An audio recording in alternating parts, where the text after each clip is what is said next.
is brought to you by Head Start Basketball. Watch the Joker when he does a no-look pass, run up the court, and then watch him hit a three-pointer. It's night and day. He's more excited that he hit the no-look pass than he did the three-point shot. So I enjoy that aspect of the NBA. I love team basketball.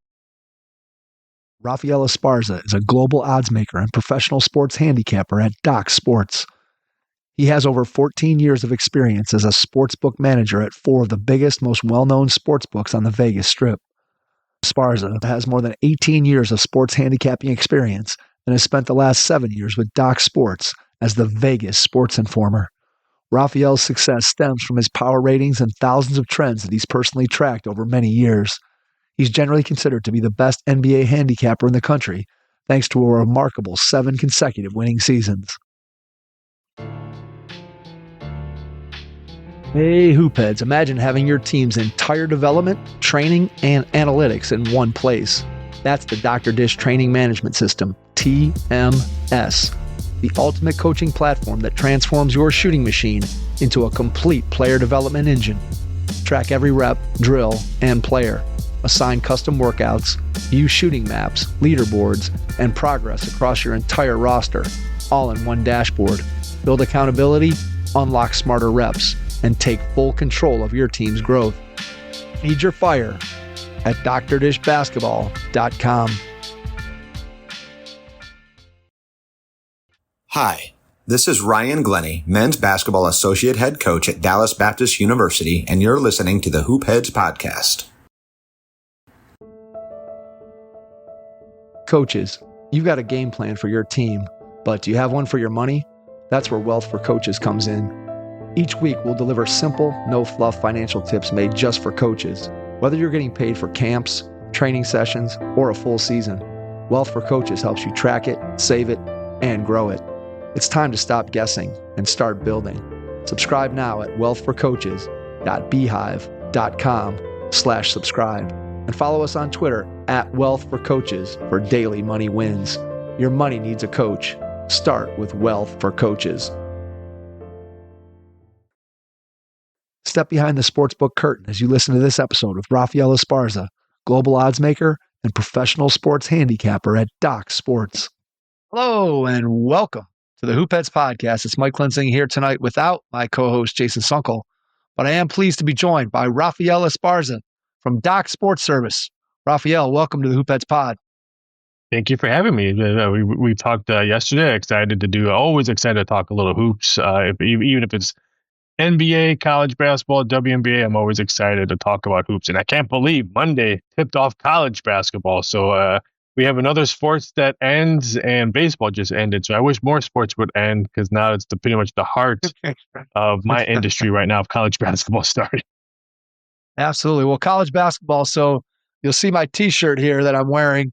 On Monday, yep. I had the opportunity to go down and watch the University of North Carolina play against Central Arkansas. So John Schulman, who is a friend of the podcast, coaches at Central Arkansas, and he was nice enough when I saw on the schedule that Central Arkansas was going to open up with Carolina.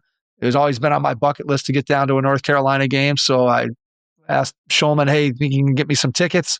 Ended up getting me a couple seats and went down there with my wife and my daughter, and then got into the Central Arkansas shoot around in the Dean Dome.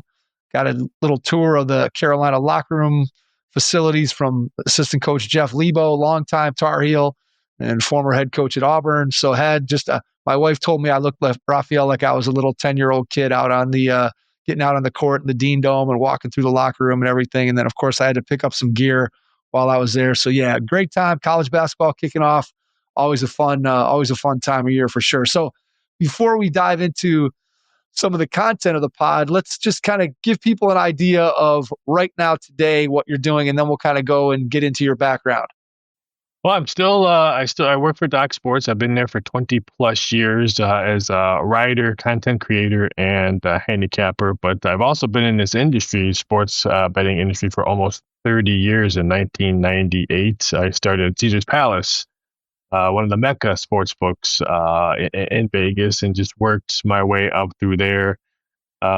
Went from Caesars to MGM to New York to New York, and I opened up City Center. So gradually doing a lot of the same stuff.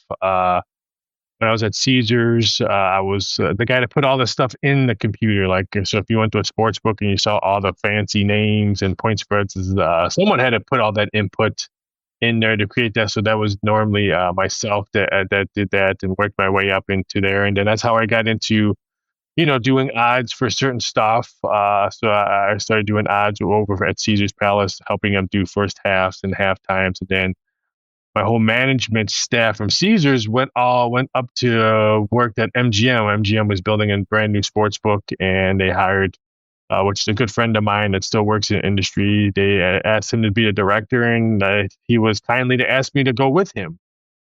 So I went from Caesars to MGM, and then I worked for pretty much MGM properties for almost 14 Super Bowls.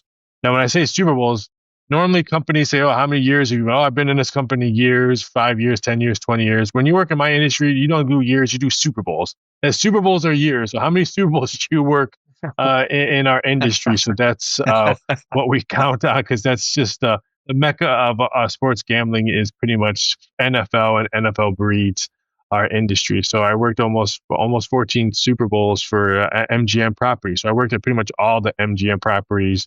At one point, they would always ask me to fill in, help out, do odds over there. I transferred from MGM to New York, just that was right across the street. And the reason why they transferred me over there was because I'm going to age myself right now. Remember the ESPN zone was a hot happening bar and restaurant and stuff like that. So they actually moved me over there because our ESPN zone in Las Vegas had a studio where we would always do interviews. We would host a lot of events there. We used to hold billiards tournaments there because they had a private upstairs party. So arts tournaments there. We hold a lot of this. So they moved me over there so I could do a lot of TV content. So if someone needed questions about sports gambling, I could just go out of my office and walk 10 feet to ESPN zone. So that's why they transferred me over there, stayed there. And then the new shining light of City Center was being built in Las Vegas, and they asked me to transfer over there and help actually design the sportsbook. So I actually helped design the sportsbook, and I think that's probably why I got out of corporate life in there, because opening up a casino and designing something probably aged me like 20 years. It was very stressful, and I always tell people, yeah, it looks good on a resume, but boy, did that beat me up, picking out carpet and TVs and staff and what kind of pencils are people going to use to do parlay cards and stuff like that. It was just way too tedious from my blood. And so I left in 2016. My contract ended up, and I was getting so many offers to do so many different odds that Vegas wouldn't let me do. Like, you can't bet the Oscars in Vegas. You can't bet elections, you can't, stuff like that. So I was being offered by so many different companies to do different types of betting as I was doing. So I decided to work for myself. At the time, I was still working for Doc Sports, and then I ventured out to do odds for different companies, and now I consult a lot of casinos and global sports books for anything and anything you want to bet on. Yesterday was a big day for me because we had elections in New York and Virginia, which we did odds on that. I do a lot of entertainment, movie odds. Who's gonna die next in a popular show that's on Netflix? Stranger Things, a new that starts, I think, coming up. I had a whole bunch of prop bets on that. So that's more fun than dissecting NFL odds. I mean, I've been doing this. I can just do football odds in my sleep. Doing the research for movies and political and stuff like that, that's when it takes time, because you do a lot of reading, a lot of research, and try to figure out what's the public going to do, what's the public going to bet on. It's almost betting on Central Arkansas versus North Carolina. Okay, you can't make the number so high, but how can you make it more competitive where you're going to get Central Arkansas money coming in? So it's almost looking at that way then compared to North Carolina and Duke. You have so much information on those two popular teams, but when you have a low-level team, no disrespect to Central Arkansas, but when you have that kind of talent versus non-talent, it's a lot of research you want to do, betting odds, prop bets, and stuff like that. So I love the research part of my job more than anything. How'd you get into it for the first time? What attracted you to it? And what was your first job? And how'd you get there?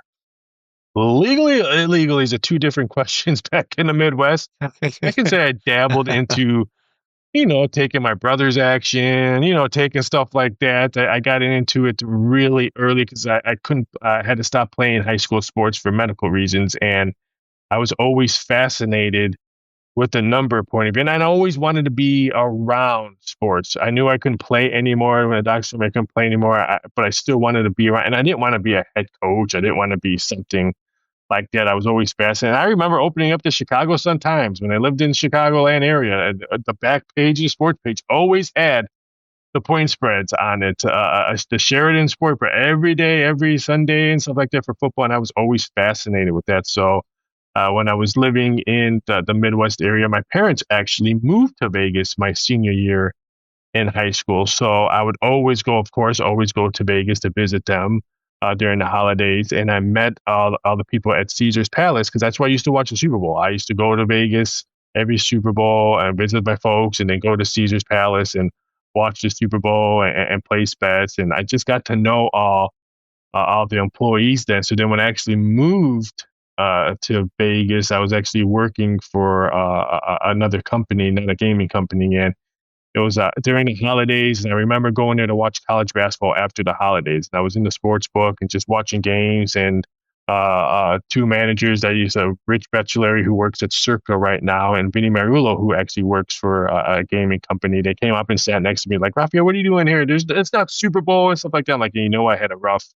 holiday weekend and stuff like that. I just wanted to sit back and enjoy some college basketball and not be bothered. And like, all right, why don't you come work for us? You're a very smart guy. You know what you're doing and stuff like that. I'm like, I don't know.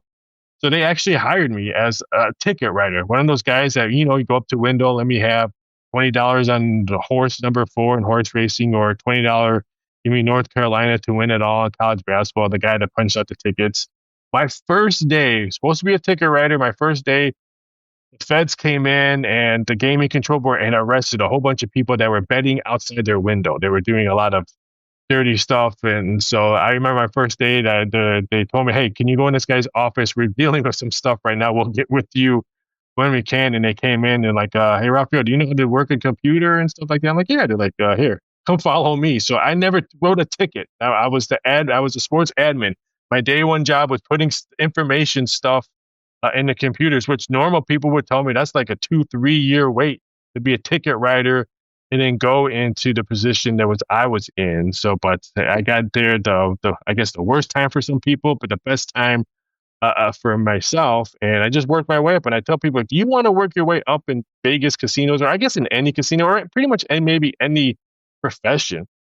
For me, I was 22, 23 at the time. Was not married, not dating anybody significant, had no kids. So I would work any hour they told me. Hey, I would be the closing guy. Hawaii football halftime. They have a luau. That game doesn't end till like 1, 2 in the morning. I would stay there, make sure the game ended, make sure everything got posted, make sure everything is closed, but have to come back for an NFL Sunday, be back there at 6.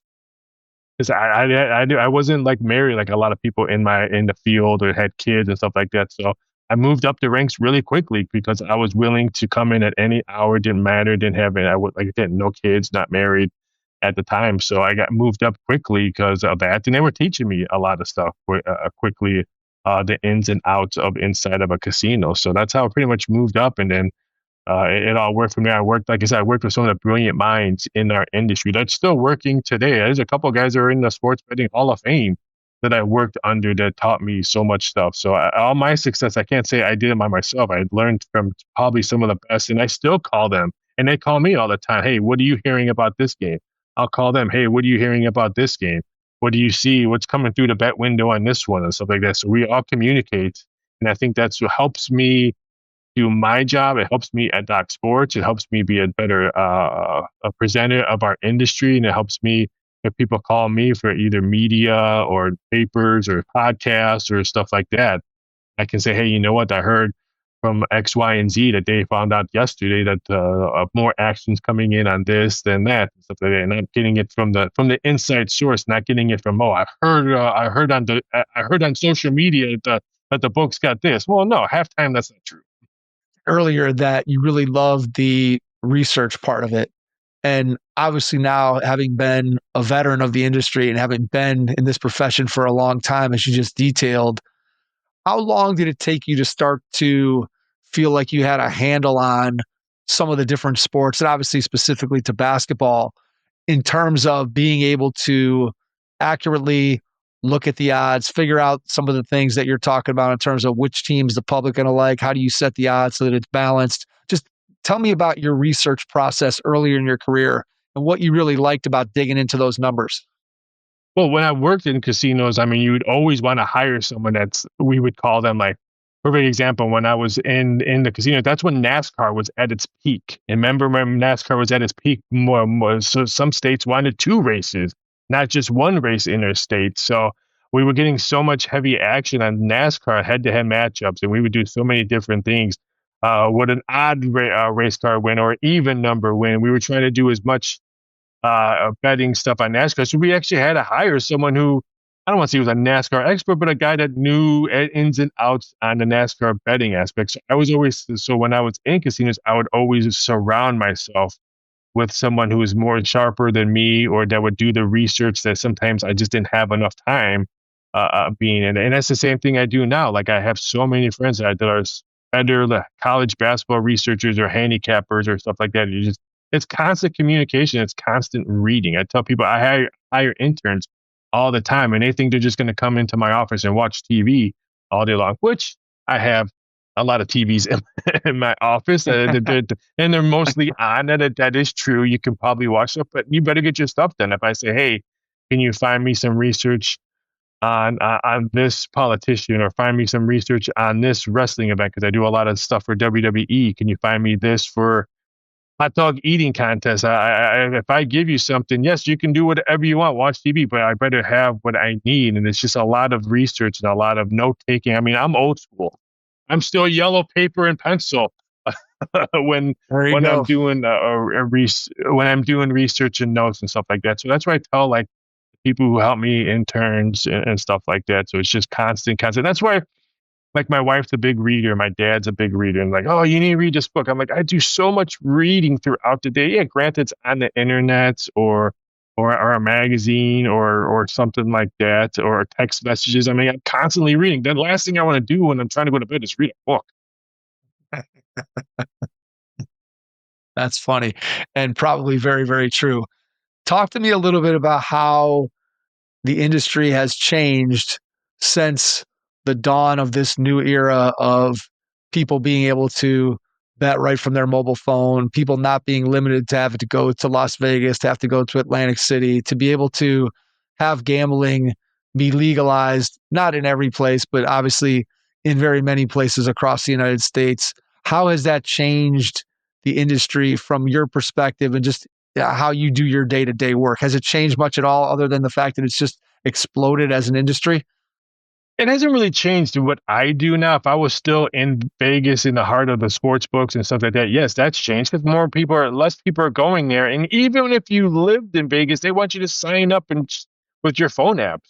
So what's the point? Like, I love people like, oh, I got to go to Caesars and cash my ticket. I'm like, really? Why don't you just bet on your phone? I mean, that's like I'm like the kids now. That's like so 1990. Bet with your phone. Where you go into the book itself. But if I was working in the heart of the sports books, yes, my life would probably be so much different right now. But for what I do for a living at Docs, and being a global oddsmaker for a lot of certain industries and stuff like that, I think my industry has probably peaked, because now everyone's trying to outduel profits. What can you do that Caesars ain't doing? What can you do that BetMGM's not doing? What can you do that FanDuel's not doing? So I get more pressure, like, okay, wow, I got to up my game because Caesars doesn't have this, but if I put this out, maybe BetMGM will use it, or maybe a global book will use it. So for me, I think my job has probably got more tougher, just because I have to do a lot, think outside the box, and how I can present something different than no one else can bet on. And so I think for me, it's a little bit more challenging. But if I was still in the heart of Vegas sports books, which I get offered all the time, hey, why don't you come back and you run this book and you run this book and stuff like that? I'm like, you couldn't pay me enough to work in the Vegas casinos, right? Because it's not the same industry as I went to. I mean, I loved watching all the lines of people just waiting in line to place their bet and filling out parlay cards and stuff like that. That's non-existent anymore. In Vegas, I heard last year's Super Bowl, all my friends who still work there said it was the deadest Super Bowl they ever worked. They said there was no lines. Yep, you were busy, but not Super Bowl busy. When I was working for Aria and MGM and New York Super Bowl, I would get a hotel room and I would go there from Friday and not see my wife until Monday because you were just constantly busy all the time because that was the only way to place a bet was to actually physically go to a sports book. But now I heard they're dead during March Madness and Super Bowl. Everybody's right there on their phone, right? That's what it ultimately comes down to is, like you said, people can make those bets on their phone. So you mentioned that trying to come up with something unique that maybe some of the bigger sports books don't have. Can you give us an example of something that you might have come up with or that you're thinking about that, hey, could be an angle that could allow you to attract some attention away from some of those bigger sports books? Well, when I was in Vegas, I always wanted to do Oscar odds just because when the Oscars are going, football's over with. So now you have a big empty sports book on a Sunday when a normal NFL Sunday is jam-packed. And I always say, hey, why don't we put odds on every category for the Oscars and have an Oscar party in a sports book? Have everyone dress up. Food and beverage will make a killing. You can place your bets on who's going to win Best Picture. Or stuff like that. I mean, this is something to make the sportsbook shine and think outside the box. And Gaming Control Board would always say, no, we can't do that. People know the results already. I'm like, but yeah, you could put like just $25 max bets. So if someone knows, what they're going to win, $25, they're going to spend $50 in beer and food. I'm like, this is just for, customer appreciation, customer service, and get them inside the casino. And that's probably the biggest headache. That's one of the reasons why I left, because the gaming control boards in most states, the gaming control boards are always, no, we can't do that. We can't. Yes, you can. They choose not to do it because there's always an angle. So for instance, if I did the Oscar odds and let's say it's $25 max bets, but we had a guy just lost $1 million playing Baccarat. And now he wants to come to the Oscar party and he wants to bet best movie and he wants to bet $1 million because he just lost. He's trying to get his money back. And I tell him, sorry, you can have $25 max bet. I can guarantee you the president of the casino is going to call me and say, hey, you know what? Let him bet $1 million. And now I'm stuck in the hole because this guy lost $1 million in Baccarat. Sometimes sportsbooks have to set their limits and say, you know what? It is what it is. And I think that's why sportsbooks get in trouble now with these prop bets, with players betting and all that. If you put a certain dollar amount limit, doesn't matter who you are, this is the number, you wouldn't have what we're having a lot of these issues right now. But some guy who just lost $10 million on week 9 NFL and wants to bet a $2 million bet on a $500 kicking prop bet, the casino is going to say, oh, you know what? We have to give it because this guy lost all this money last week. No, a max bet. I don't care who you are. That's when you start getting in trouble. But it's never going to go like that. That's why a lot of my business goes offshore, global, Ireland, England, and stuff like that, because these books don't care about what's going on dirty. They care about those guys who just lost millions of dollars and now he wants to bet $1 million on a low max bet on a kicking prop bet, and they're going to give it to him because all they care about what he's putting through the window 365 days a year. Yeah, that makes sense. I mean, definitely a challenge when you start talking about that. Let's talk about the current situation that recently arose in the NBA. And I guess there's two separate incidences that have come up. So first you have the Terry Rozier prop bet where he tips off some of his friends that he's going to pull himself out of the game. Those guys make some bets, and then supposedly they're going back to the house to count the money after that's over.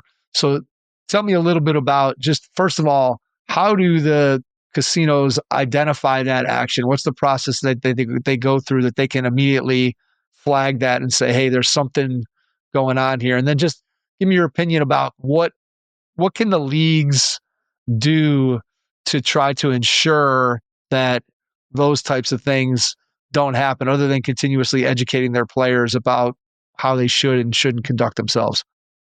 Education shouldn't be the reason.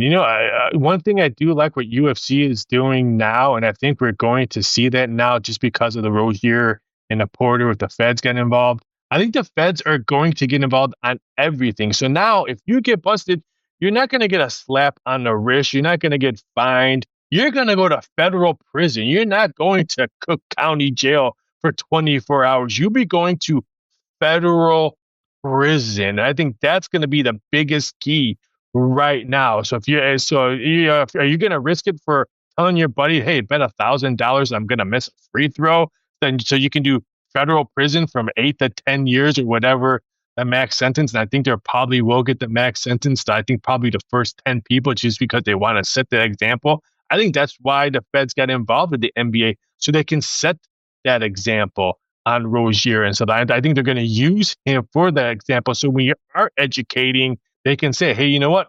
Look at Rozier. You put a picture of him at federal prison. He's there right now. So if you want to risk your $500, tell your buddy to bet that $500 twice to win $1,000, you're going to risk federal prison. Go for it. I mean, that's your stupidity. So I think that's probably the biggest thing that's probably going to be positive coming out of here. And I tell people the victims of all this stuff are the sports books. We're the ones that are catching all this. We're the ones that's notifying the feds that, hey, you know what? There's a betting anomaly here. We caught the UFC one. We caught the Terry Rozier. We're the ones that called the league. It wasn't anybody else. We're the ones that, hey, you know what? This game's been flagged. We saw multiple bets being bet in Mississippi and in Louisiana for the Terry Rozier that were playing the Pelicans. At the time, we're the ones that caught it, but we're the ones that's getting our name dragged in the mud for the bets being placed in. But if it wasn't for us, this would have never been caught. That's why I don't like these congressmen or these people on social media say, oh, we should ban player prop bets and stuff like that. No, because if you ban them, where are they going to go? They're going to go to the bookie at Applebee's, or they're going to go offshore and bet them, and no one's going to catch it. So why would you arrest a police who's actually looking for these betting anomalies, or ban them, and then they're going to bet with a bookie at Applebee's or their neighborhood bar, or they're going to go offshore and no one's tracking it? Yeah, I mean, that makes sense from a standpoint, right, of when you at least bring it above board, and as you said, to be able to set that initial punishment of like, hey, we're going to make an example of the first couple guys that get caught. I know I've heard, forget what podcast I was listening to, but I heard a couple guys talking about that just the federal government, the league wants to set a precedent of, hey, we're not going to tolerate this. And as you said, if that results in federal prison time, it's definitely going to make guys look both ways before they think about doing anything, anything at all that is similar to that.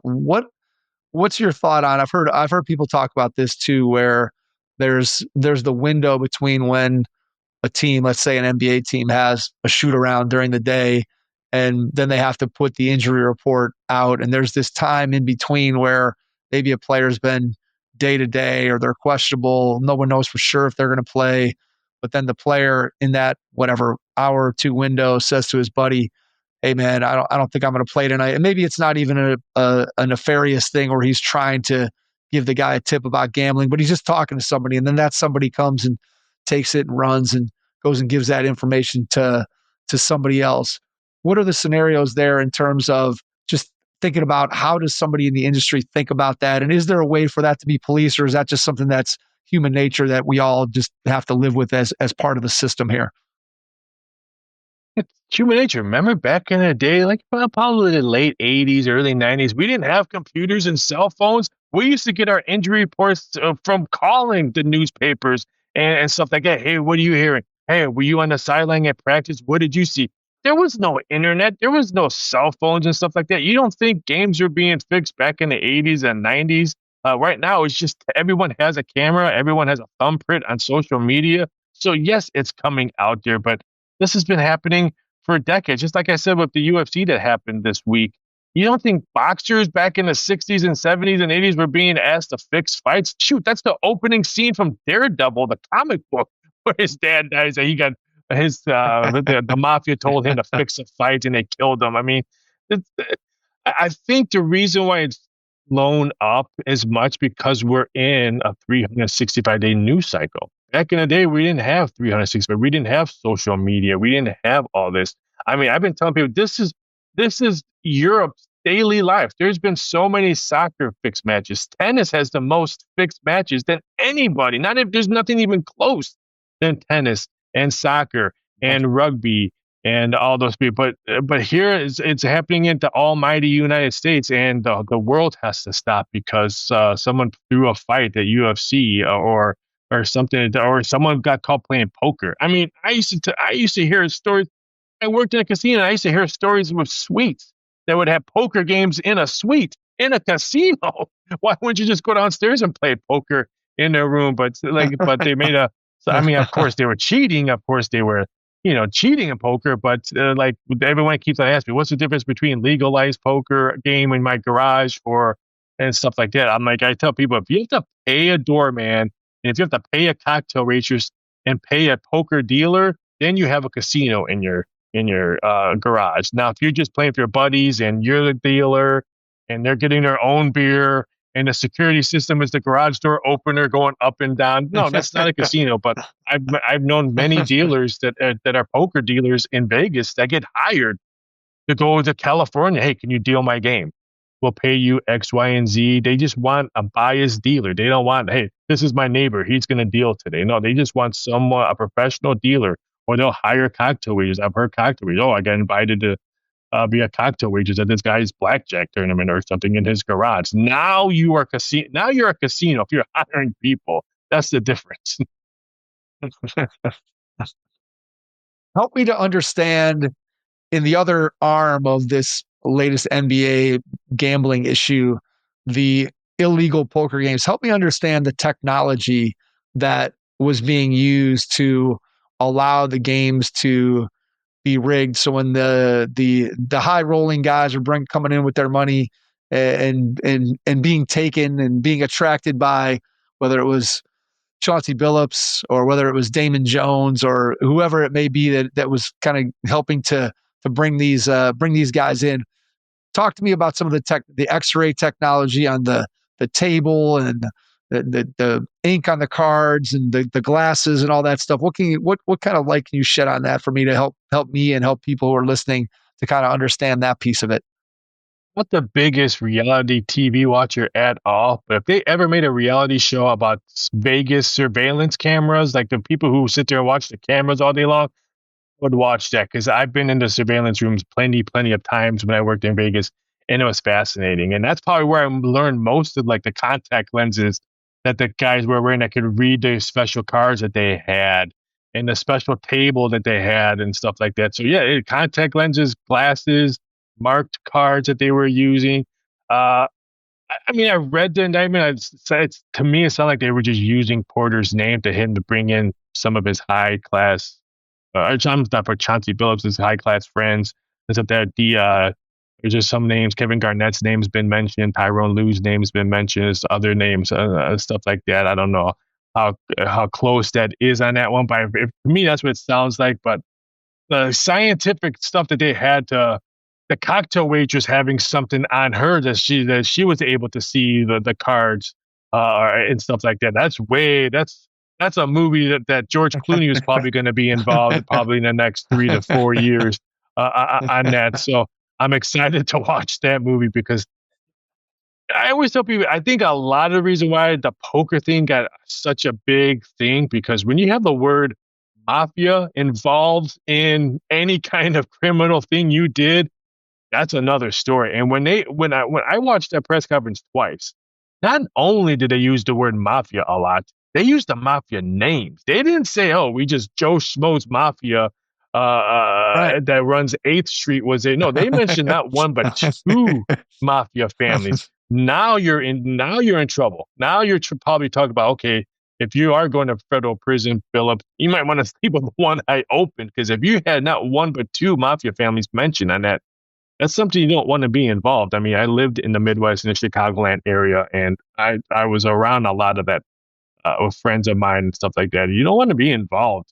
on the negative side of it, maybe the positive side, but you don't want to be in a negative side. So I think that had a lot to I think that probably peaked the storyline. If you say, oh, Porter got or Phillips got busted for a legal poker game in his hotel room, ooh, that's no big deal. I mean, NBA players play poker in the flights, and shoot, I used to watch Jordan tons of money at the golf course when we would hold his whole tournaments in Vegas like that. That's nothing. But when you had the mafia involved in it, I think that's the reason why I think that hit a lot of peaks. Yeah, the mafia and the technology were the two things that jumped out at me when you start looking at it and you say, yeah, this is more than just a little poker game that they're throwing together and trying to take some people's money. It seemed like it was a fairly sophisticated, scheme that they had running, that they were trying to put together. All right, let's talk about setting the odds for. Let's start with the NBA. Setting the odds for an NBA game. What are some of the factors that you look at when you're trying to set the odds, or when a sports book tries to set the odds for a particular game? What are some of the key factors that you want to take into account and look at when you're trying to put that together? I think a lot of people, especially odds maker friends of mine and stuff like that, I think they look probably NBA has to be looked through it totally different now these days because of the injuries, the late injuries. It's almost like, okay, when you put your first opening number, that you like tomorrow's games will be, tomorrow's games up already? Let's see, hold on. I can tell you right now. I know there's only one NHL. Oh, no, there's only one NBA game tomorrow. Jeez. Oh, they don't want to touch Thursday night football. That's why. So tomorrow's number's out already. It's Clippers Phoenix.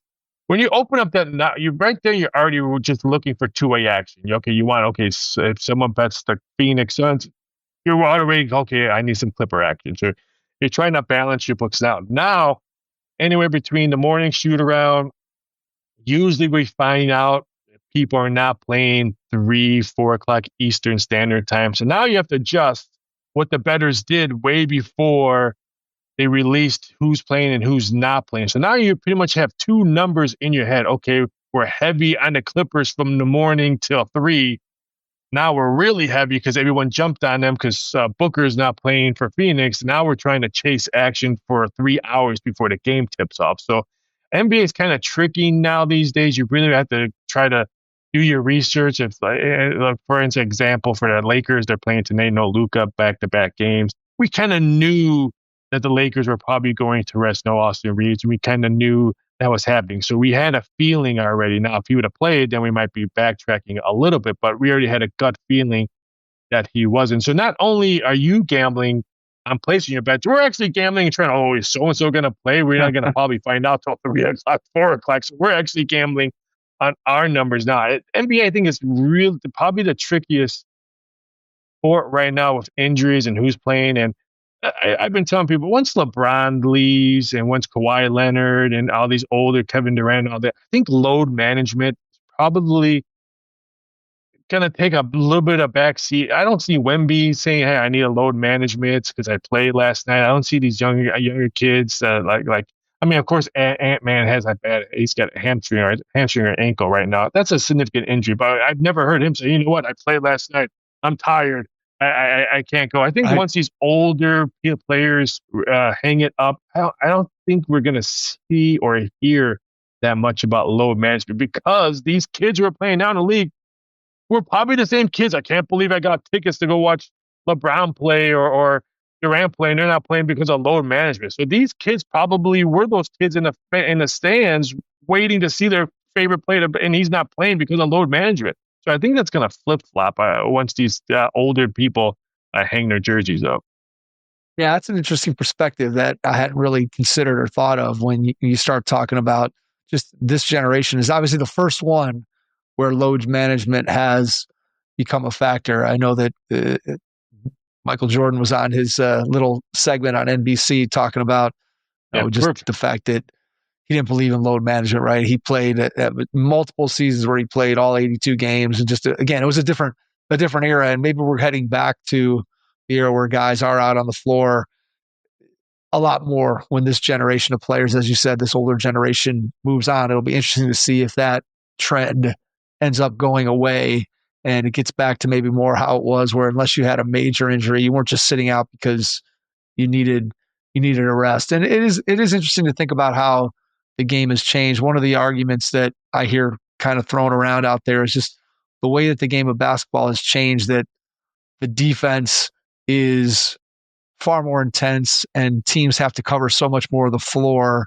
because of the amount of 3-pointers that are being shot. And a term that you hear a lot, Raphael, is the variance, right, of the 3-point shot, that a team can, if a team's going to put up 53s in a game, well, one game maybe there's going to make 25 of them and they're probably going to win. And then the next game they could get the exact same shot profile and only make 12. And all of a sudden they're going to lose. And they basically played the same type of game. It's just a matter of, did those shots go in? And there's just a lot more variance in that than there was in old school basketball, where you were more trying to work and get the ball as close to the basket and shoot as many layups as you could. So how have you seen that? Has that trend of just the 3-point shot, how has that affected sort of what you do and how you look at games? It's affected the total. I mean, we've seen more 240s and 245s for the betting total just because of that. But I tell people, you live by the 3 and you die by the 3, aka the Boston Celtics last year. They won their blowout games because they shot 36% or higher in 3 points. They got blown out because they didn't shoot that percentage, and they still jacked up 50 plus 3-pointers. So it's all about hit or miss. I mean, there's still players like DeRozan for the Kings, the king of the 2-point shot. I mean, there's still players that are out there. There's still teams that are out there. The Chicago Bulls, yes, they've only had one loss. So the surprising Chicago Bulls in the Eastern Conference, they don't really shoot that much threes out there. They go to the paint a lot. They shoot a lot of free throws. Same thing with Denver, the Denver Nuggets. The Joker, yeah, he does shoot threes, but his main brother is down below. I think Wemby, same thing. I think when he gets bigger and more mature, he can shoot the 3, but he's going to realize no one can guard me down below. Just like I don't think Ayton's going to guard him tonight. Ooh, yeah, Ayton had 29 plus points with last game, but he ain't got to do that again. Yeah. Ayton, give me a break. But I just think we're going to see some of these teams go back into, and I think once Steph Curry and these guys that created these long shots, yes, kids coming in there making at that, but they're not going to make it the success rate we've seen. I don't see anybody coming out of college or anything that kind of shooting style like Steph Curry. I think once he goes, I think we're going to go back to some kind of normalcy, because everyone wants to see if they can shoot from the logo. I mean, but he's the only one really. I mean, Trae Young, but he can't stay healthy right now, and he's probably not going to be a Hawk anytime soon. That's a one of one. Let's put it that way. There's never been anybody like him, and Yes. It's hard to imagine that there's going to be somebody that's going to be able to duplicate that. Clearly, the best shooter in the history of the game, when you just factor in the types of shots that he takes and the kind of movement that he takes those shots off of, there's been nobody that even comes close to what Steph Curry has been able to do for the game in that respect. How do you think about new guys coming in when a new rookie class comes in? And I'm thinking about the prop bet side of it, and you don't really have a track record of what this guy's going to be like early in his career. You're trying to get a feel for those players. How does that impact, again, some of those prop bets with a guy like Cooper Flagg who comes in and everybody expects him to be great right away? So how do you set the line early on his over/under for points? What's that process look like in terms of trying to figure that out? His first 5 games was heavenly probably for sportsbooks, because he was not putting up big numbers. And I think the same thing with that. I think there's only a small handful of rookies that are going to get you that number. And no disrespect to Cooper, he's probably going to be a really good player once he gets a point guard. When you have him bringing up the ball up the court, I know. I mean, that's not his style. I mean, once Kyrie comes back, I think we're going to see the Cooper Flagg that we want to see. But yeah, these rookies coming in, it's a little bit hard. We have to maybe dip our toes a little bit and wait for a couple of weeks before we get to see what the betting public's going to do right away. So maybe set low limits on them, just because we have really no bread and butter. We have college numbers, but it's not totally different. And we don't even have preseason numbers because they're not playing the full 20 plus minutes in the preseason. So for rookies like that, I'm not saying Cooper was a bad rookie coming in, but he wasn't a Wemby. He wasn't a LeBron. Those guys who were coming in, we knew who they were, especially Wemby, who had overseas experience. Having someone foreign come in is so much easier to do prop bets than it is for a college kid coming in a rookie, especially if these guys like these Wemby and all these other ones who played in the Olympics or played in their type of tournaments. That's pretty much almost pro experience that they're having. So it's so much easier to do it that way than having some rookie come in from college. Which is funny because I bet if you go back 15 years ago, it feels like it might have been the opposite, where guys that stayed in college for 3 or 4 years, that they had a track record and there was a lot less information about European basketball. And so a lot of those guys, it used to be before, right, that you would see these guys that very rarely would you have a foreign player drafted in the top 10 of the NBA draft. If you go back 15 or 20 years ago, it really never happened. And so the guys that did, you were like, well, what information do we have on any of these guys? How do we know anything? Conversely, you had college guys who everybody stayed through their junior year. So you watched them for 3 years in college. You had a pretty good handle on the fact that, hey, this guy who's been in the college basketball for 3 or 4 years, he's going to come in and we know right off the gate he's going to be – we knew Tim Duncan was going to be a really productive NBA player when he comes into the league after playing 4 years at Wake Forest. Right. But now you have these guys that play 1 year. They're 19 years old. They're coming into a man's league. I mean, you got to almost throw your hands up and be like, we think these guys are going to have potential long term, but as far as a top 10 guy being productive, who knows if he's going to be a rookie of the year type of player, or is he a guy who's going to play sparingly as a first year player and maybe isn't going to develop until his third, fourth, fifth year, or maybe never develop because we're drafting these guys so young. Yeah, and I think the NBA is in a kind of a pickle right now because once LeBron and Steph and Durant and Kawhi all go, who's going to be that face of the league? And if you had to choose right now, it's a non-American that will be the face of the league. It could be either Wemby, it could be Luka, even SGA is from Canada. He's not full-blown America, so I think that's why.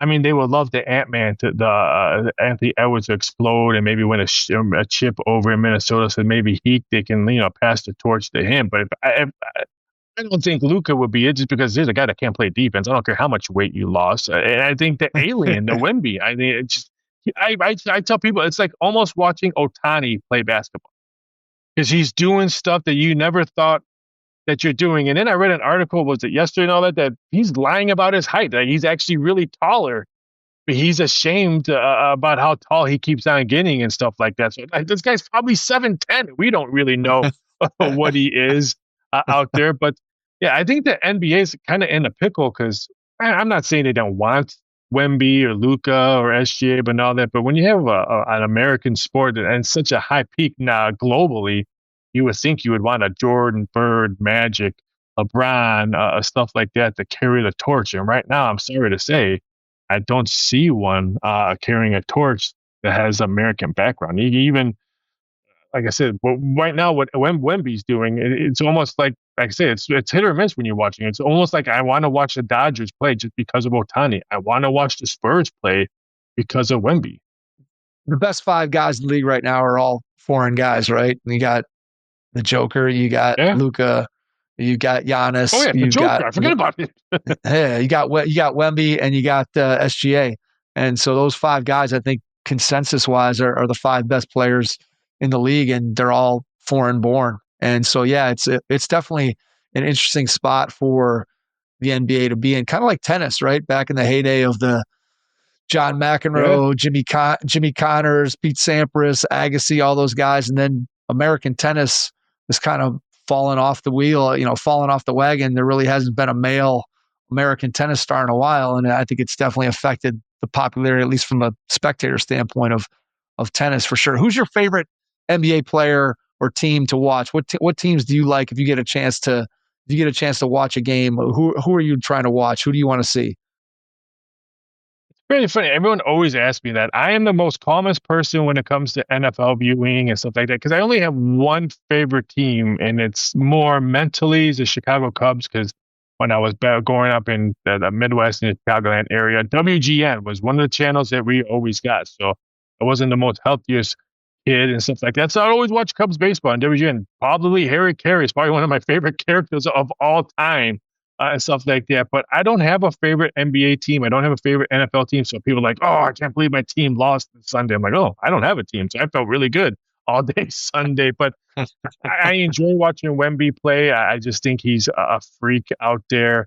I like teams play. I like team ball, especially. I think that's why I like college basketball. It's probably my favorite sport to watch more than NBA. But I do like team basketball. I love Oklahoma City. They're such a deep team where they can beat you and still play 8-9 guys, and you don't even realize 8 and 9 guys hit the court. They could have 7 guys hit double digits in a game. And at the same time, you're reading the box score the next day, like, wow, they had 7 guys. I watched that game. I can't believe 7 guys hit a double digit. So I like watching team ball. I love watching the Joker play. Just his assists. I love his passing game. I mean, here's a guy that's that tall and cheers up and down the court on a good pass more than is on a 3-point shot that he made. I tell people, watch the Joker when he does a no-look pass, run up the court, and then watch him hit a 3-pointer. It's night and day. He's more excited that he hit the no-look pass than he did the 3-point shot. So I enjoy that aspect of the NBA, but I love team basketball. I think that's why I love watching college basketball. Yeah, I agree with you on the passing. I've told this story on the podcast, but there was a game when I was sitting in the stands with my daughter, and something happened out on the court. Player threw a really nice pass. I'm like, wow, that was a great pass. I love that pass. And my daughter turned and looked at me. She's like, Dad, it's the only thing you ever get excited about when you're watching a basketball game is a great pass. I'm like, yeah. I go, you're right, because there are very few guys that understand how to pass or have that passing gene. And certainly Jokic is one of those guys that just takes pleasure, as you said, from throwing a great pass. And I think that when you talk about team basketball, right, that's what it's all about. The secret to basketball is not, it's not a secret. It's play together and compete and share the ball and don't really care who ends up scoring the basket. And the teams that are the most successful, yeah, they have guys who are their leading scorer. They have guys who they want to get the ball to in the most important moments.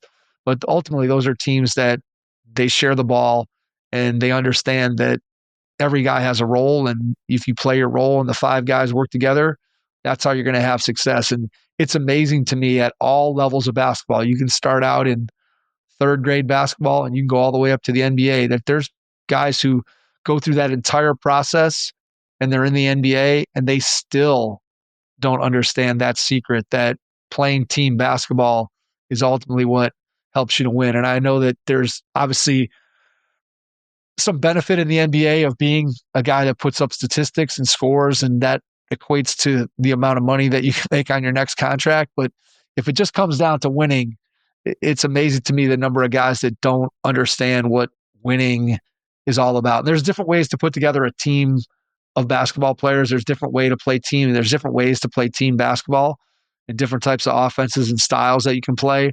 But ultimately it comes down to, am I willing to sacrifice and share the ball with my teammates? And if I am, then no matter what system we're running, our team's probably going to have success. And it's amazing to me how many people don't understand that, Raphael. No, I think that's why OKC is going to be a force for many years. I mean, they're undefeated right now. Their depth is unbelievable. Their payroll is not too bad. I mean, they've signed these guys pretty much all the same year, so they're going to be stuck around for a while. And they share the ball. I mean, there's not one team that doesn't share the ball more than they do. So they're going to be tough out in the West. And I think they're going to be beaten when these bad contracts go up, like LeBron's contract. I think Lakers will be okay once he retires because they'll have so much free money up there. Same thing with Kevin Garnett when he leaves Houston, so much free money. Golden State, free money because these guys, I'm not saying Steph Curry, he's played for one team, so he deserved all that. I respect guys who play for one team, but I mean, I'm not bashing LeBron on this one, but if he really wanted to build a championship, he should have been taking Tom Brady money or Patrick Mahomes money. Yeah. To build a team around him if he really wanted another ring. I mean, look how many times Tom Brady did it. Look how many times Patrick Mahomes did it. And then look at the success they had. So if LeBron really wanted another ring for him and his son, you know what? I'll take 1 year, $5 million.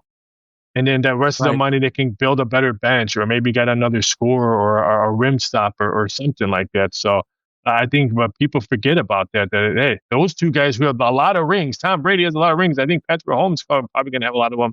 They're sacrificing money that they really don't need because they're getting money in endorsements and other things else, but they're sacrificing team money to build a better team. Yeah, it'll be interesting to see what LeBron does at the end of this season when his contract is up and he's an unrestricted free agent for the first time. It'll be interesting to see if you think he's going to retire. Yeah, he's got old people injuries now. I mean, when you're sciatica and back, that's when Mother Nature's telling you, you know what, play golf, do some swimming. There's a new sport called pickleball. Do that. I would be totally blown away if he plays another year.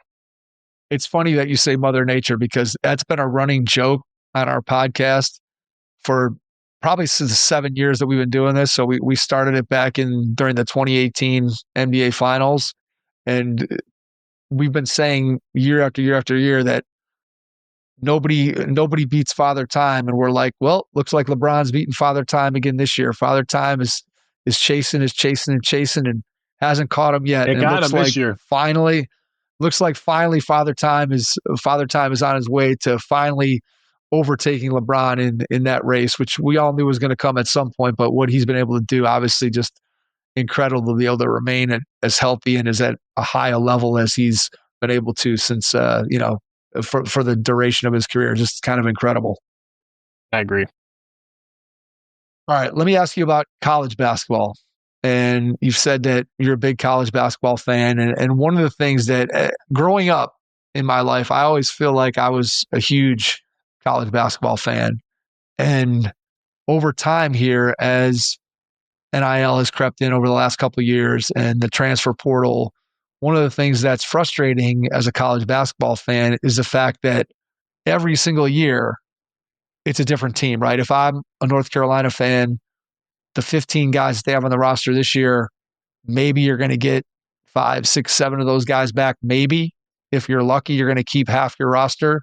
For sure, you're going to turn over the other half. And so you never really get to know those players and those teams the way you did, say, back in the 80s when I was a kid and was watching North Carolina, or I was watching Georgetown, or you're watching Duke, or you're watching Kentucky, and those teams kind of, you would see those players grow together and you get to know them over time. And now it's like every team is new. And the coaches who we have on the podcast as guests, they're still trying to figure out that landscape of what's it look like every year to build a team and build a culture and build the kind of basketball that you talked about, right? That you like watching team basketball every year when it's a new team. That's difficult to do. So how has that impacted your college basketball fandom and sort of the way you approach the game as just somebody who enjoys college basketball? It takes a while to get used to it because then most of these teams are starting to need to gel a little bit. Perfect example, La Tech last night against Nevada, bringing home pretty much 3 new starters into their team, and they score 14 points in the second half with like 5 minutes left to go because they're not gelling. I mean, bad turnovers, passing was horrendous. So it takes a while for them to gel. I mean, of course, you're going to have teams that still recruit well and pick up maybe 1 or 2 people from the transfer portal. But some of these smaller schools, like they bring a whole brand new starting 5 into the mix. So it's really hard to enjoy it. That's why I'm kind of glad, like, oh yeah, it started Monday. But shoot, we just had Game 7 of the World Series. We have NBA and NHL and college football. So yes, I'm still watching college basketball, but it's not like watching college basketball January 1st or December, or watching the Great Alaska Shootout on Christmas Day. That's one of the ESPN2 games at 11 o'clock at night and everyone else is sleeping, but you got to watch the Great Alaskan Shootout and stuff like that. That's totally different. But right now, you're seeing a lot of sloppy ball because of new faces and new teams are still trying to gel with each other. So I'm glad that they start now because, yeah, I'm watching. I watched a Duke game yesterday. I love the story of Boozer getting yelled at in the locker room, and he kind of came out like a totally different person in the second half. I love those type of stories. I watched the game, but it's not like I had all my TVs on college basketball because, again, it's November 5th. I had hockey, NBA. I had MAC action and college football, but it takes a little bit of a while to learn some of these teams. And that's why one thing about college sports, I hate college signing days now. I don't care what hat you put on. You should put 5 hats on because you're going to wear 5 hats before you leave your college education. I'm tired of my brother's oldest one, who's a volleyball player, who was going to McKenzie State in the Midwest, a top volleyball school for college. He was re-recruited by Stanford and San Diego and BYU. But I told my brother, I'm like, no, I'm not going to buy a polo or a hat because he's probably going to transfer out if he has a killer sophomore year or junior year or stuff like that. No, I'm not going to buy a polo. I'll buy a polo or his shirt his senior year with school he's going to, and not a freshman. But I think that's it. You just got to get used to this, the sign of the times with the transfer portal. I think, like in football, I think it crushes the SEC. Because now when you watch college games, you say, oh, so-and-so just made a tackle, former Alabama player or former Georgia player, because these kids can transfer out. Oh, I didn't get the playing time they promised me, or I didn't like the head coach, or the city was boring, I'm transferring out. So I think it hurts the bigger schools. Like I think in college basketball, I think it hurts the Big East and the Big Ten a little bit, because some of these teams say, okay, I'm going to Indiana. I might have to I may be the 6th man coming off my freshman, but all of a sudden, wow, now I'm the 7th man because some guy outplayed me in practice. I'm transferring out. I don't care. I'm going to be a starter next year. I didn't like the way I was treated this year. So I think it helps. It helps the smaller schools and getting better players to put a little more majority on, okay, this team's not going to dominate. And I think it crushes the SEC in college football. And we're seeing it, just the way the SEC has played. I mean, Big Ten can win back-to-back national championships in college football. It's interesting when I think about this, especially on the college basketball side of it and talking to coaches.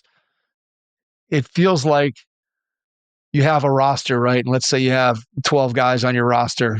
And if you're a mid-major college basketball program, normally those programs thrive on finding a diamond in the rough guy, right? And they end up developing, or maybe the guy was under the radar, could have gone and played at a higher level, but ends up coming into a mid-major, gets there, likes it, stays 4 years, grows up. You have these more experienced teams at the mid-major level that enable them to compete with some of the bigger schools that maybe are built around some of the younger players, freshmen and sophomores. But now if you're a mid-major, right, you recruit that sort of under the radar kid and he has a really good freshman year, or even if he has a really good sophomore year, most of those kids at the top end of the roster who are the leading scorers at those schools are going to end up probably transferring up. And then at the same point, you have guys at the back end of the roster who are disgruntled, right? They're like, oh, like I should be playing, and mom and dad's in their ear, their AAU coach is in their ear saying, hey, you should be going to somewhere else so you can play. So then those guys at the back end of the roster that, as you described, are unhappy, those guys leave. And so you're kind of left with the sort of your maybe 4th and 5th starter and maybe your 6th and 7th man. And those are the guys you end up returning. And then you're kind of turning over the front end of the roster and the back end of the roster. And it's super interesting in that respect of trying to figure out, if you're a coach, how do I build that continuity and how do I try to put it together? And I think coaches are just getting to the point now where they've accepted the fact that continuity in college basketball or college sports as we know it is kind of out the door, and it's every year you got to build a new team.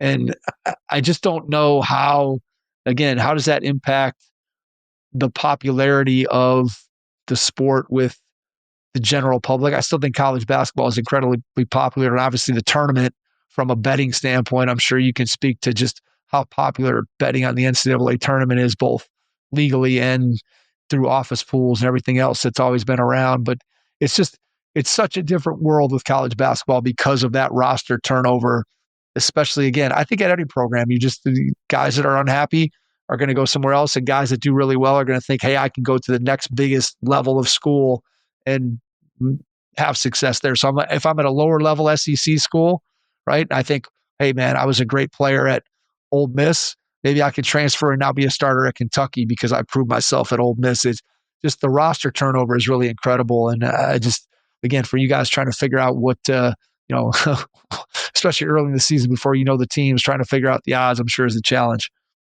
Yeah, it wouldn't shock me in 5 years that I think they're going to have a limit of how many times you can transfer out, especially if you're working at NIL money. I think if you have NIL money and you transfer out, you should have to give some of that money back. I mean, you didn't say if you got X, Y, and Z and they're expecting you to be there for at least 2 years and you leave after a year, I think you should have to give some of that NIL money back. But it wouldn't shock me in 5 years. We'll see. You only have 2 max transfer portal. You can put your name twice or whatever, because it is getting ridiculous right now. And a lot of kids are getting misinformation. You said it. Their AAU coach are getting bad advice from their parents and stuff like that. I think it's damaging more kids than it's actually helping more kids. There's a lot of kids that go into the transfer portal and they never come out, right? They never get signed. They go in there and they think they're going to transfer and nobody ends up recruiting them. And then they're just kind of floating out there and their college basketball career is over. And that's what you want to avoid. And I do think that the mechanism for being able to pay college athletes and for college athletes to be able to transfer, I think the idea of that in theory is a good one. I do think that the players deserve to be paid in some way. And I do think that the ability to transfer should be there, especially when you go back to sort of the draconian ways it was before, where players would have to sit out a year if they're going to transfer. Meanwhile, the coach that they signed up to play for leaves as soon as they sign their letter of intent and goes and gets a huge payday or gets a big buyout or whatever. It just felt like the odds were stacked against the athletes. But I do think it's kind of become the Wild West, and nobody really could anticipate that this was the way that it was going to go. I just know that from talking to people that the NCAA feels that at this point, trying to enforce almost any rule, what's going to happen is they're going to get taken to court and they're going to lose. And so it puts the NCAA in a pretty difficult position. I agree. Hopefully it does change. Yeah, we shall see when all is said and done. I'm not sure. It'll be interesting. Tell me a little bit about just your thoughts on the NCAA tournament and trying to go through it and pick winners in the NCAA tournament. What's that? What advice do you have for somebody just if they want to throw their office pool together? What's some advice that you could give somebody for their office pool in March Madness? Well, the last couple of years has been chalk, chalk, chalk. So normally I say sprinkle some dogs, but the last couple of years has been chalk eating. So for me, it's the greatest time of the year in sports. I love March Madness, my favorite tournament, because anybody has a shot on everybody. Because college basketball, you can be hot at 3-point land and you can be gone in the 3-point land. In football, you can't. NBA, you really can't. College basketball, we've seen Connecticut who came in on the bubble and to win it all because they got hot at the right time. They won the Big East tournament, and got hot in the right time, and they're cutting down the nets. So when you're filling out, it's people don't understand. I've never filled out a bracket. I probably haven't filled out a bracket in like 30 years. Because for me, when I'm looking at games, I'm looking at the bracket. Okay, if this team beats this team, what's the point spread going to be on Saturday's game if they're playing Thursday? So my head's always looking ahead, so I'm not, I think stuff like that. So it's really hard for me. That's why I've never played a fantasy sport, because my mind is always looking on a number point of view, not by I need this guy to have 3 rushing yards to get 6 points. Or I'm like, I don't know. That's not up for me. But I think for brackets and all that, always look for hot teams coming in. Teams that weren't highly ranked in their conference tournament, but maybe won their conference tournament or even lost in the championship game in their conference tournament. They could win 2 easy games opening up on a Thursday or the play-in game and stuff like that. I always tell them, look at the conference tournament. Because, yes, I know the big guys don't really care about winning the conference tournament, but some of these teams want to go into the NCAA tournament on a hot hand. Okay, all right, now, we're only going to go 8 deep coming in this tournament. 8 deep worked really well for the conference tournament. That's what we're going to do. So you see a lot of momentum coming in if you had a really, really good conference tournament. I think that's why we've seen a lot of Mountain West teams coming in to the bracket because they got hot late, did really well in the conference tournament. Maybe didn't win because they couldn't beat San Diego State or something like that, but they played really well, and now they have great momentum coming in to the tournament. So I always tell people, look at conference tournaments when you're filling out your bracket. That's good advice. I think it's, again, when you have a team that is playing well at the end of the season, right? Your overall record can be deceiving depending upon which direction your team is trending. If they're trending up, are they hot? And that may be a team to ride. And if they're a team that's maybe started out hot and goes in the other direction. I think the NBA is like that too. There's a lot of teams, sometimes you get the team that comes out of the gate really fast and they have a good record at the beginning of the season, and then they go 500 for the second half of the year. And part of you says, well, man, they just took their foot off the gas and they can turn it back on in the playoffs. But I think generally speaking, the trend that you're on as you're approaching the playoffs in the NBA or the NCAA tournament as a college basketball team, I think those are trends that I would tend to believe in, just knowing what the dynamics of a team are, right? When you're winning and things are going well, man, everybody's feeling good, everybody's smiling, things are positive. And if things haven't been positive for a while, if you're only kind of skating along at 500, nobody's nearly as happy as they were when you're winning a lot of games, right? Yeah. I just want Gonzaga to cut the Nets once. That's all I want. I've seen my Cubs win a World Series. I've seen a whole bunch of stuff that I didn't think I was going to see before I died. I just want to see Gonzaga win it once. I mean, they've been either a thorn in my back when I worked in Vegas casinos, or they've been this is their year and they don't win it. So I just want to see the Bulldogs cut the down Nets once. Totally understandable. Totally understandable. I have to tell you, so I'm a Cleveland Indians fan, and so the Cubs. I was happy for the Cubs. I'm so sorry. No, it's all good. Listen, I was happy for the Cubs in a sense of clearly the long time suffering of a Chicago Cubs fan, but I had an opportunity to go to that Game 7 of the World Series, and so I'll tell you the quick story. So I have a friend who he runs a company called Pro Camps that does camps for pro athletes in all different sports, and he was a college teammate of mine. And I was sitting at the dinner table with my wife and my kids at like maybe 6:00 that night of Game 7. And my kids had like some posters set up, and we were all going to sit on the couch and watch Game 7. And my friend calls me at like 6:00. He's like, "Hey man," he goes, "I got one ticket for the game tonight." And I said to him, "That's awesome, man. I'm so glad you're getting to go, man. It's going to be incredible to be down there, and Indians, Cubs, one of these teams is going to break the drought and whatever." He's like, "No, man, for you." And I'm like, I'm looking around at my kids. I'm like, they've been so excited to sit and watch the game with me. I'm like, can I really just ditch them and go to the game? So I'm like, I'm like, I don't think I can go. I think I just going to stay here with the kids. And I hung up, and they're like, "Who was that?" I'm like, "Oh, that was Greg. He said he had one ticket for me." And they're like, Dad, you got to go. So literally it's like an hour before the game, and the family loaded me up in the car, drove me down to the stadium, dropped me off. And then I had to get to my friend to get the ticket. So in the plaza outside of what was then Jacobs Field, they had it like security. You can get to the back of the ballpark behind the bleachers. You can go back there, and it's just a fence. So normally you could just reach in and he could hand me the ticket and then I could go in.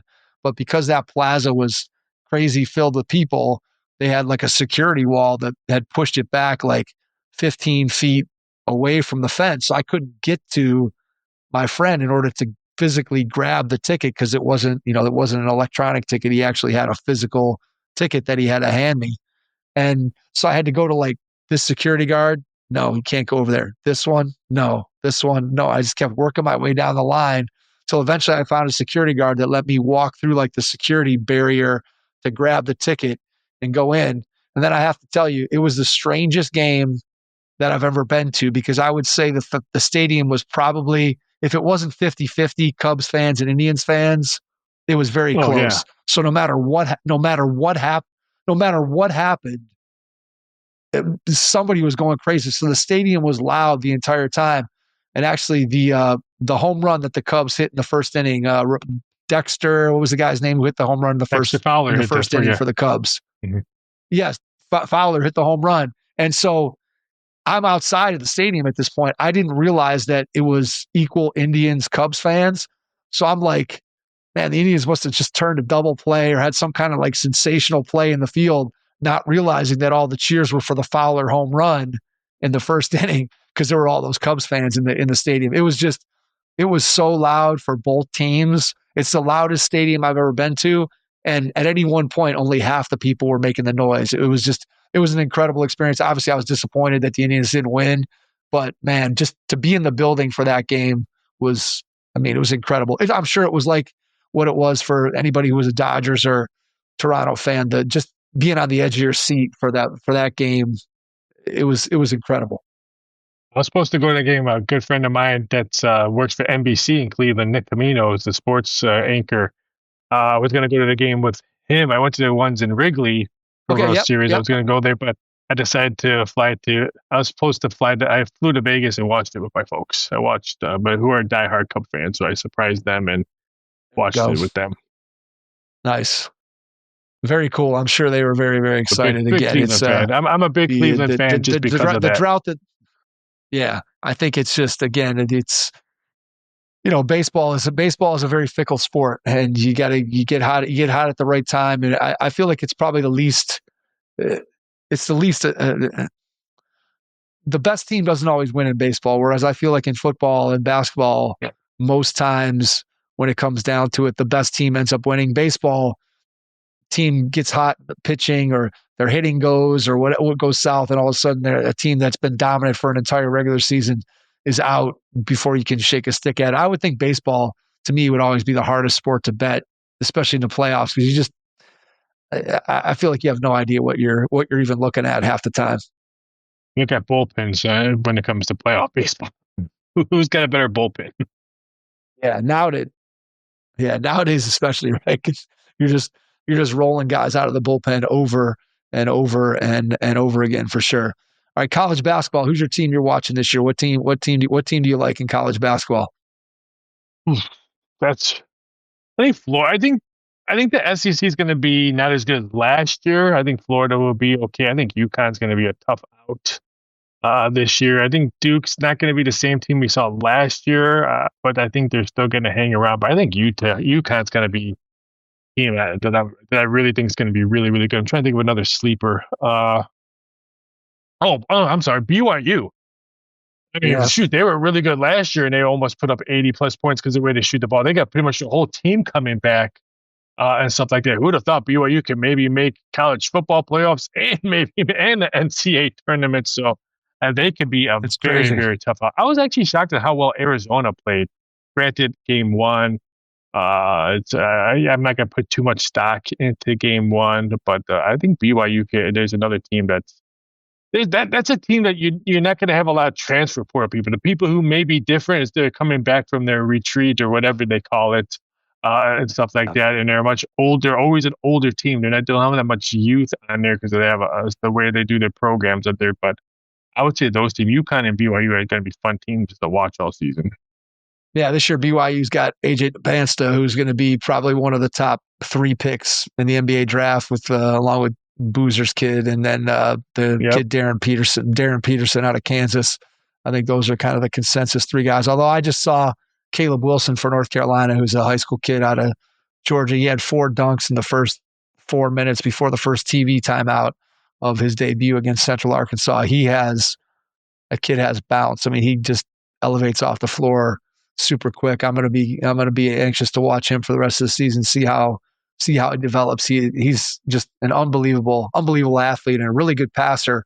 I'll be curious to see kind of how his outside game develops, ability to handle the ball and shoot it. But man, he was fun to watch. I think he had 7 dunks in that game. It was just a dunk. It was a dunk fest for him. He was all over that, just attacking the rim. So, all right, Raphael, before we get out, I want to give you a chance to share for people how they can reach out to you, find out more about what you're doing, share your Twitter X handle, share your website, anything else you want to get out there. And after you do that, I'll jump back in and wrap things up. Yeah, you can find me on most social media outlets. You can find me on X at BSI.sports. You can find me on Instagram, Raphael Esparza, TikTok at Raphael Esparza, and Instagram at Raphael Esparza. You can also find me 5 days a week on Amazon Prime, Netflix, YouTube TV, Roku, coaching company. I do a sports show with Jonathan Coachman, former SportsCenter anchor, and WWE. I do his sports show Monday through Friday, 10 a.m. Eastern Standard Time. I'm the numbers guy, so I usually talk a lot of betting numbers and ins and outs of what you can do and what you can't do, stuff like that. And anytime people have any kind of questions in any kind of sports or gambling, you always find me on social media. I love talking shop. I love helping people understand what I do, understand the gambling line, understand what if it's going to move, if it's not going to move. I love talking shop on social media, so I'll definitely look me up on all those socials. Raphael, cannot thank you enough for taking the time out of your schedule tonight to join us. Really appreciate it. And to everyone out there, thanks for listening, and we will catch you on our next episode. Thanks. All right, Raphael, good work, man. Your first impression is everything when applying for a new coaching job. A professional coaching portfolio is the tool that highlights your coaching achievements and philosophies, and most of all, helps separate you and your abilities from the other applicants. The Coaching Portfolio Guide is an instructional, membership-based website that helps you develop a personalized portfolio. Each section of the Portfolio Guide provides detailed instructions on how to organize your portfolio in a professional manner. The guide also provides sample documents for each section of your portfolio that you can copy, modify, and add to your personal portfolio. As a Hoopheads Pod listener, you can get your Coaching Portfolio Guide for just $25. Visit coachingportfolioguide.com/hoopheads to learn more. Thanks for listening to the Hoop Heads podcast, presented by Head Start Basketball.